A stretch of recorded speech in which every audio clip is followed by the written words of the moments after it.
Let us understand the working of a simple respirometer. The kit includes 2 boiling tubes, 1 manometer with graduated scale fitted with rubber stoppers, 2 wire organism baskets, 1 syringe.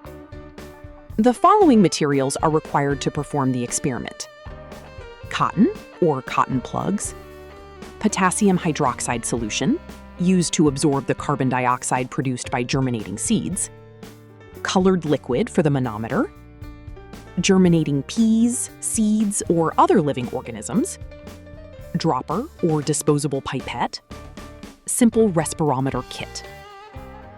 First, set up the manometer. The indicator position on the valve shows which passage is open. Turn the valve to the position shown. In this position, the manometer is open to the atmosphere.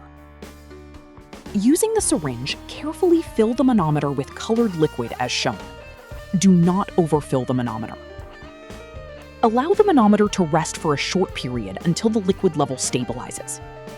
The manometer is now ready for use. Now, let's prepare the boiling tubes.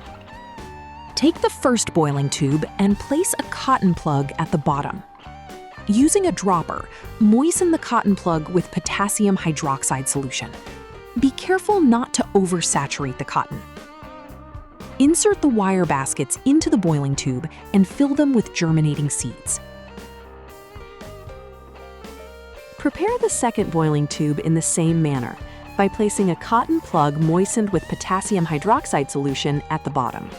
Insert the second wire basket into this tube, but leave the basket empty to act as a control. Fit the manometer assembly onto the boiling tube securely.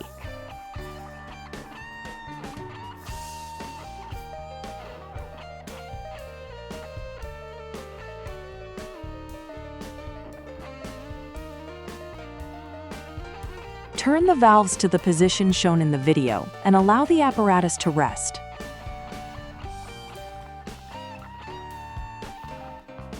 Record the initial liquid level in the manometer. As the organisms respire, they consume oxygen inside the apparatus. The carbon dioxide produced is absorbed by the potassium hydroxide solution, causing a reduction in gas volume within the system. As a result, the colored liquid in the manometer rises, indicating oxygen consumption by the organisms. Let's take a look at the safety precautions. Always wear appropriate personal protective equipment, including gloves and a lab coat. Use suitable laboratory equipment and follow proper procedures when preparing chemical solutions. Always use distilled water for preparing solution. Water plus KOH is an exothermic reaction, so never mix water to potassium hydroxide. Do the opposite as shown.